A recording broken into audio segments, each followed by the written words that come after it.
আজকে তোমাদের সাথে শেয়ার করছি কিভাবে খুবই সহজ পদ্ধতিতে বাড়িতেই পনির তৈরি করা যায়। তো দেখো, দুধটাকে প্রথমে জাল দিয়ে নিয়েছি।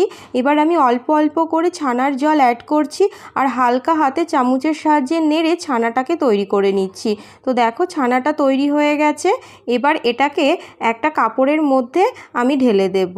জলটাকে ঝরিয়ে নিয়ে হাতের সাহায্যে কিন্তু হালকাভাবে এটাকে চেপে নেব আর চামচ দিয়ে একটু ছড়িয়ে দিলাম।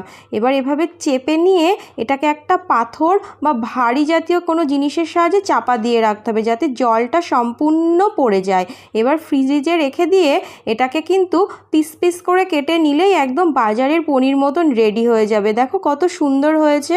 তো প্রত্যেকটা পিসকে আমি কিন্তু পনিরের শেপে কেটে নিচ্ছি। তোমরা তোমাদের ইচ্ছে মতন শেপ দিয়ে কাটতে পারো। তো আমার কাটা কমপ্লিট। দেখো কতটা সুন্দর হয়েছে প্রত্যেকটা পিস। এবার এটাকে ভেজে নিচ্ছি।